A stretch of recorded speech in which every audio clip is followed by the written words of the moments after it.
bersedih, duniamu sepi, tonton saja Kominfo.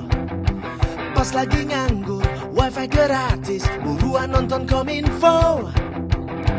Kominfo, Kominfo, Kominfo, Kominfo, Kominfo, Kominfo, bikin hatimu gembira. Enggak, waktu itu saya ditelepon sama almarhum Papa Tebob. Karena kan kami berteman kan, selain sama satu kampus di IKJ dulu, saya masih LPKJ lah ya. Nah jadi dia telepon tuh, singkat cerita, Gus, gue pengen bikin orang yang kayak lu. Kata Ria Enes. Bukan kata Papa Tebob. Oh, Papa Tebob ngobrol sama Ria Enes. Belum sama saya. Papa Tebob. Papa Tebob telepon saya. Ngomong sama Papa Paki. Pala lu hijau. Telepon dia. Oh, dia telepon. Aku mau bikin orang yang kayak kamu, Gus, kata dia. Cuma nih cewek. Dia penyiar radio di Surabaya. Surabaya, iya. Nah, dia di radio Susan namanya. Oh ya nggak apa-apa gitu. Nggak apa, silakan aja gitu. Tapi ternyata benar, begitu saya balik ke Indonesia udah ada dia. Udah ada dengan album lagunya anak-anak gitu. Yang Susan. udah kecil mau jadi apa? Udah gede dong. Ah, nggak gede-gede. Sudah gede. Kamu Nggak, iya kan kehilangan menurut saya Indonesia Betul, gitu, Pak Agus. Maksudnya betul. ya tidak ada lagi, yang lain kan muncul gitu kan. Udah tahun 90-an lah saya balik ke Indonesia, mau mulai lagi. 90. Mau mulai lagi. Baru ada Susan tuh ya? Ya udah ada Susan. Udah ada. Tetap Dio dominan, dan kemudian bukan Trans TV, apa namanya? Transjakarta. Oh, SCTV.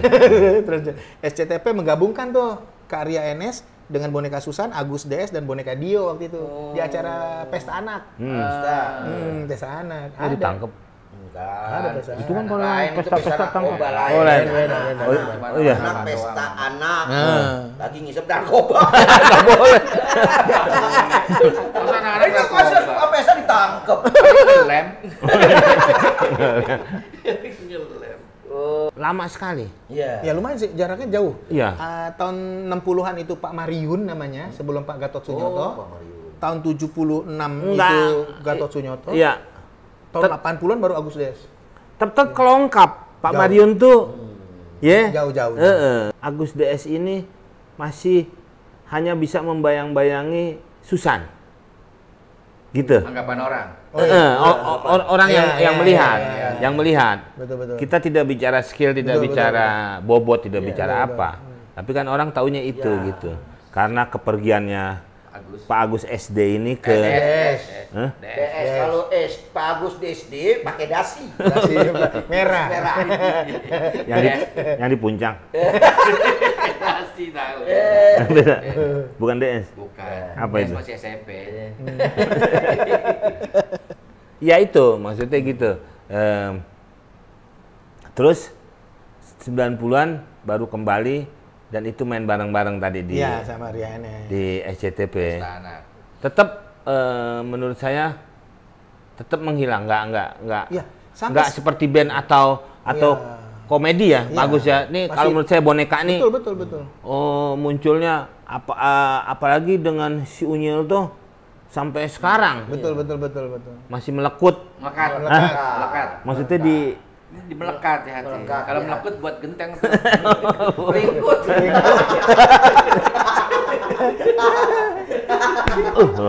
Coba sini dong. Iya gitu. Tapi komedian ada kelas, apalagi kan sekarang ada stand up komedi dan sebagainya. Iya. Nah, untuk permainan boneka, terutama ventriloquist, ini benar-benar punya kelas yang eksklusif. Jadi memang bukan nggak ada kelasnya. Memang kelasnya tuh eksklusif. Jadi kalau memang kira-kira nggak ada panggung yang benar-benar panggung yang bagus dan panggung mahal, nggak muncul dia. eksklusif juga kan bisa menjadi sebuah kefamousan gitu, bisa menjadi fenomenal gitu kalau menurut saya gitu. Apakah memang si para Pak Agus ini, maksudnya orang-orang boneka ini, apakah memang tidak mau inovasi? Kan ada sejarah waktu itu golek. Yang berani dia keluar dari pakem. Oh iya, kan iya, gitu. iya. Sampai adanya wayang muntah, Di Asepso. Asepso, ada wayang macem-macem gitu ya. Makan mie, ya kan muntah, ada nangis, bisa keluar air mata, air terjun, aerobik, Jauh banget. Mau jauh banget. Masuk makan nangis keluar air terjun. harusnya. Keluar air mata, keluar kelas. Siapa sih? Masa keluar. Anak ibu deh. Tapi enggak juga. Karena di dunia boneka ventriloquist, ini sebenarnya dominan ventriloquist itu tidak berdiri sendiri awalnya. Jadi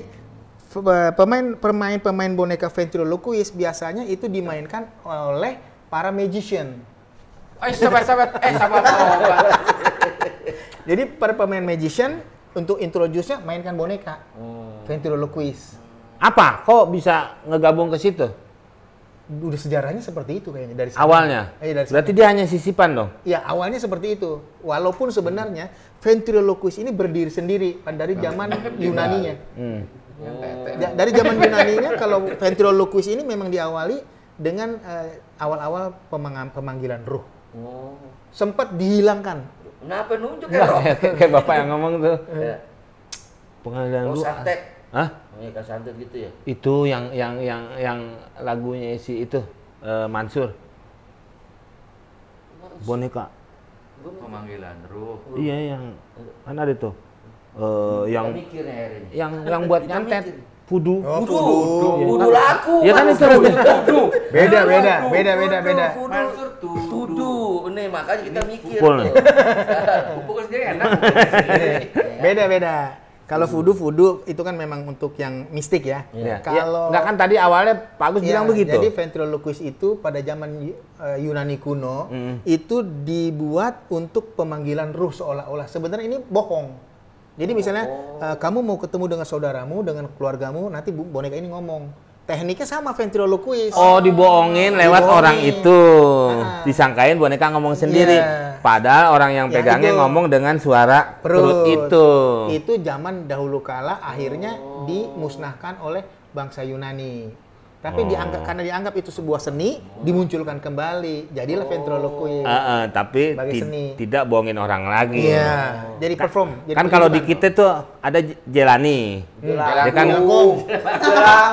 Jelangkung. Pak Jelani emang. Enggak kan itu kan manggil roh juga. Iya. Jelangkung. Bila tak Kalau kena. itu kan manggil roh yang udah meninggal kalau Betul. jelangkung. Emang ada syarat-syaratnya kalau itu. Sama ini juga tadinya si Yunani ini bilang roh yang udah nggak Iya, ada iya. ya. Dia seolah-olah ngomong. Ya sama berarti kan kalau di sini kan itu tadi Iya, namanya. tapi emang Jaya merah ya apa? Jelangkung. Jalangkung. Tapi kalau jelangkung kan bisa gerak-gerak kalau udah masuk tuh. Pak. Betul. Bisa. Sama ini juga kan bohongin orang dengan gerang, dengan ngomong. Iya, cuma begitu diangkat menjadi sebuah entertainment, ya jadi seni sampai seluruh dunia ada punya. Oh. Jalangkung seni. Bukan. Kalau di Indonesia urutannya seperti tadi kan? Ngomong Seperti nggak tadi. di sini? Kalau di Indonesia kan urutannya seperti tadi kan. Tahun 60-an itu Pak Mariun, terus sebenarnya Pak Gatot Sunyoto juga bukan pemain boneka ventriloquist awalnya. Dia kan sebagai musisi kan? Sebagai musisi dan magician juga. Ya, makanya dia suka nyanyi apa. Ya, karena dia punya boneka dan nemu boneka itu dimainkan. Orang pikir, oh dia pemain boneka. Sampai muncullah Agus DS, kemudian urutan ada Ria Enes dan sebagainya. Setelah itu nyep, nggak ada lagi. Nah, Iya. Kecuali pendongeng-pendongeng yang memainkan boneka. Iya. Nah, tahun 2018. Iya. Jangan duduk saya dong. Berarti kagak dong. Tapi sekarang udah mulai semarak boneka ventriloquist. nggak semuanya bentuk orang ya. Iya. Itu anjing laut. Sekarang jadi, udah lebih semarak. Nah. 2018 kemarin itu Iwel Sastra menyemangati para pemain ventriloquist untuk booming. Oh. Dan sampai mati sekarang, loh. Mati. sampai sekarang, Iwel Sastra sudah membuat komunitas yang namanya Indonesian Ventriloquist Club. Ya. Jadi kebetulan Pak Suga ini kan Bagus. saya orang Arab, Pak. Oh iya, dari kiri ke kanan, Ya, kanan ya. ke kiri. Ya. Silakan, Peng. Ya. Jadi ini kebetulan bareng ketemuan saya syuting di Klinik Transistor. Trans TV di Klinik Tendian dengan boneka ini. Jadi saya juga tertarik. Ini kok kenapa? Unik ya? Orang Padang itu mah. Uni itu. Uni aja, bukan unik. Unik enggak? Unik. Nggak pakai K. Uni, Padang. Ikut terus ya? Iya.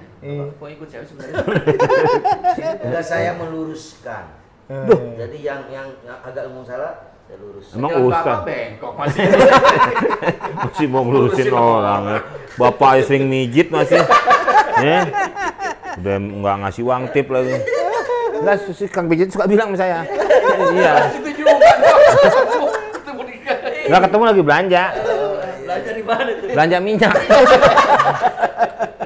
Jadi ya itu dia, makanya ini apa ya? Ya alangkah ininya, ini kan satu kekayaan seni juga. Benar.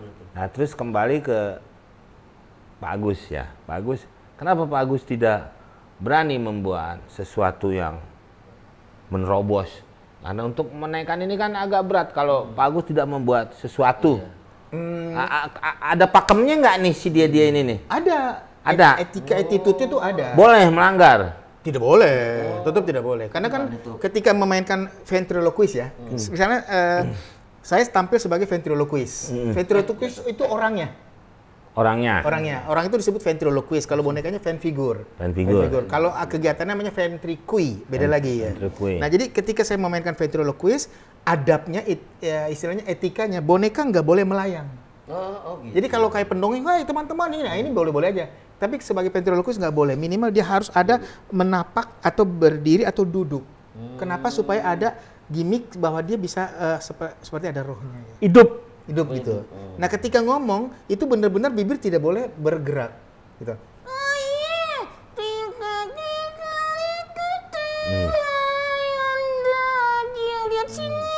Lihat sini aku kuning. Nah, kebetulan dengan Bang Komeng kita ketemu di satu frame lah ya di Klinik Tendian di Trans TV kan. Nah, saya tidak memainkan ventriloquist. Di sana saya sebagai puppeteer atau sebagai pemain boneka. Karena itu dia yang dimainkannya bukan boneka ventriloquist lagi. Walaupun jenis bonekanya adalah sama, yaitu boneka fan figure juga. Cuma memainkannya seperti main boneka biasa. Jadi bukan seperti main ventriloquist. Nah, ini kan namanya tercela urat nih. Siannya tidak tampangnya. Ini namanya bondan. Nah, ini teman saya nih. Ya, ketika dia memainkan kayaknya belum ngambil honor loh Mas Ahmad. Bukannya. Iya, sedih. Ketika dia main di Trans TV atau di Klinik Tendian, kan dia sebagai resepsionis. Dia pasti Q-nya tuh pasti panggil Kang Denny, Pak Denny. Misalnya, Pak Denny, aduh ini Bang Komeng ini terlalu sekali. Nah, jadi ketika ngomong mulut tetap gerak aja. Bebas. Tapi ketika diminta muncul sama Bang Komeng ke atas, ketika Denny Cagur minta saya ke atas, saya langsung bersikap lagi seperti ventriloquist. Lo ya nggak bisa gitu. Sekarang ini tetap nggak boleh bergerak.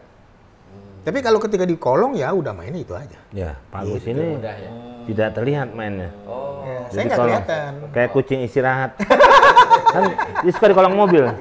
Dia nggak kelihatan Pak Agus. Kalau saya kan suka bercanda. Kayaknya di orang tuh di bawah gitu. Saya pernah waktu itu adegan yang di apotek. Kok ada orang di bawah? Terus kata Denny Cagur yang Jakarta Group. Dia bukan Jakarta dia. Kesinian Pelita. Kok ada orang itu yang mainin bonekanya gitu. Pada bocorin ya. Iya, kita kan emang. Kadang kita dibawa ke atas dinaikin. Tapi ketika muncul nggak harus bergerak. Ya, ini nggak boleh bergerak. Jadi supaya nggak kecurian gitu. Nggak kecurian. Kok mainnya kok bergerak ya? Oh, nyanyiin dia. Itu kecurian. Kan ada lagunya itu. Iya. Nggak ada dia kecurian. Itu mobil curian. Bukan, India malah lain. Itu apa lagunya? Curian. Iya, mobil. Lain kan curian. Cucian. Bukan lain, lanjut bagus. Ya, bagus jadi nyuci. ada jenis macam-macam mainkannya gitu. Jadi ketika ada etikanya, ada attitude-nya. Jadi nggak bisa main semau-mau. Karena itu, jadi dia tetap kelasnya tuh hati-hati sekali. Jadi untuk dia seperti komedian kan, mau main di mana aja kan bisa aja. Nah untuk boneka nggak bisa. Gitu. Ketika dimain di panggung gitu, waduh itu terus nggak dikasih kursi, nggak dikasih apa, mau nggak mau dia harus cari akal supaya dia nggak melayang. Gitu. Itu pakemnya. Ya. Tapi kalau Pak Agus ini, kalaupun dia melayang juga nonton juga kan nggak akan marah atau apa. Enggak, kan Mereka pakem. mereka nggak akan marah, nggak akan apa, tapi pemain yang lain atau yang itu akan lihat. Oh kok mainnya kayak gitu ya. Tuh kayak nggak ada roh begini. Begini. Tapi kan kalau gini, malah kan kalau kadang-kadang ada orang yang sampai tuh kayak orang napas kan kayak supaya gitu. bukan dia dikasih ruh, tapi supaya kelihatan ada ruhnya gitu. Tuh basah. Nah jadi apa ya? Nah sekarang Pak Agus ini boneka ini siapa yang buat? Pak Agus sendiri atau? Enggak, jadi ada yang buat. Ada. Teman sih di apa? Tapi mesra enggak? Teman di apa Indonesian Ventriloquist Club, dia membuatkan boneka. Saya minta buat dasarnya saja. Nanti setelah selesai, saya ambil, saya lukis wajahnya, lalu badannya disesuaikan lagi. Karena kan ini satu contoh, mohon maaf ya. Ini kan si Bondan nih, ukurannya untuk kira-kira seperti orang kantoran gitu kan. Dibuat seperti ini. Nah, ada satu boneka yang saya memang buat untuk sebagai kartun. Jadi sebagai kartun, mohon maaf. Ini. Nah, ini dia sebagai kakek. Cewek nih. Kakek. Ini dia kok namanya. Oh, Bapak nih nyampur aja nggak tahu apa-apa. Ini boneka bukan Dia. Dia ini kakek-kakek bukan dia, ini dia nih. Ini kalau jadi muda boneka ini. Nah, boneka ini gitu. Kalau dia muda sedikit mirip. Iya kan? Benar kan? Ya. Nah, ini dibuat, mohon maaf, karena ini bentuknya semua dibuat seperti kartun. Ini jadi dia. perutnya dibuat buncit, kakinya dibuat kecil, kepalanya dibuat besar. Tapi ketika dia ngomong ya tetap sama, gitu. Ya namanya juga sudah tua. Kalau sudah tua itu nggak boleh dimain-mainin. Nggak boleh dimain-mainin ya. Nyanyi dong. I last the day I found you. I want to stay around you. Si anak bohongan, orang bohongan. Ya kira-kira seperti itu. Nah, itu. Jadi kayak gini dilukis dulu, dibikin. Disesuaikan. Nah, sekarang itu dalam negeri. Dalam negeri. Di luar ada? Sangat-sangat. Justru di Indonesia itu yang baru bergerak itu kurang lebih nggak nyampe sampai 200 nggak ada. Kalau untuk ventriloquist ya, mungkin 100 pun nggak ada. Tapi kalau untuk di luar negeri udah jutaan. Dan hampir setiap negara itu hampir punya setiap kapan ketemunya atau festivalnya ada. Dan saya udah beberapa kali sih pernah ikut juga di beberapa negara. Di luar negeri satu boneka ini berapa? Relatif, tergantung dia hard figure atau soft figure. Kalau boneka saya ada yang harga sampai 27 juta ada. Dan ini boneka ini kan hanya 4 jutaan aja. 4 juta. Nah, 4 jutaan. Gitu. Jadi kalau untuk kelas Indonesia mungkin mohon maaf di bawah 1 juta ada. Ada. Bahkan di bawah 500 ribu ada. Ada. Boneka yang pertama dibuat dan dimainkan seharga berapa? Saya? Iya. Pertama itu untuk pertama ya, itu bikin sendiri pertama. Itu bikin sendiri. Setelah modalnya berapa tuh bikin sendiri? Nggak inget ya, itu tahun 80-an ya. Pokoknya kira-kira bikin sendiri. Terus setelah lebih tenar, punya uang, banyak honor, ya ini temennya dia juga nih. Zaman-zaman baheula kita ya, zaman-zaman Ancol. Setelah udah dapat honor, mulai berani tuh bikin yang harga 3 jutaan. Itu tahun lalu udah 3 juta. Ya kan kalau sekarang kan pasti. Tahun 80-an udah saya bayar 3 juta tuh udah mahal sekali. Tuh, iya dong. Jadi dilukis wajahnya 80. karena pakai akrilik waktu itu. Nah, punya uang lagi, banyak-banyak honor lagi, ganti lagi bonekanya. Ya gitu, ganti lagi bonekanya yang lebih mahal lagi. Begitu tinggal di Jepang, melirik boneka, nauzubillah min zalik. Wih, boneka mahal banget ya, sampai harga 27 jutaan gitu. Itu udah diskon tuh. Itu udah dimurahin. Dan ada boneka yang harganya bahkan sampai puluhan juta, ratusan juta. Gitu ya. Ya. Kalau Anda dulu sebelum boneka bon utang lu ya? Bon cabe. Bon cabe. Ya. Jadi artinya tergantung kelas itu orang tampil di mana, atau sudah seberapa lama jam terbangnya, harga bonekanya akan jauh lebih mahal lagi. Oh gitu. Kayak pemusik, kan gitar juga kan bagus ya, macam-macam alat musik ya. Harus merek luar. Standar untuk Enggak, harga... ya, kalau merek di luar itu standarnya juga harus suntik, terus Lain sakit itu apa merek enggak. lain. Ini dia. Ini nih saya lurusin lagi nih Pak Komeng. Iya, iya, iya. Bagus ngomong dong. Jadi itu bukan merek itu. Merek. Oh. Merek. Kalau itu kan lain itu. Standar 6, 7, 9 jutaan. 9 juta udah Paling standar. murah. Ya, sebenarnya hampir seluruh dunia dari mulai dongeng, memang kita kecil aja kan orang suka diceritain dongeng. Ya, ditambah dengan akhirnya dengan boneka-boneka ini. Terus juga dari kita kan ada golek, ada wayang, ada sebenarnya hampir sama saja. Jadi ya apa ya? Ya secara ini Gitulah apaan? Iya terus ya. Jadi Ayo. ya oke, terima kasih kita sudah sudah Pak Agus sudah main ke rumah kita. Iya. Dia.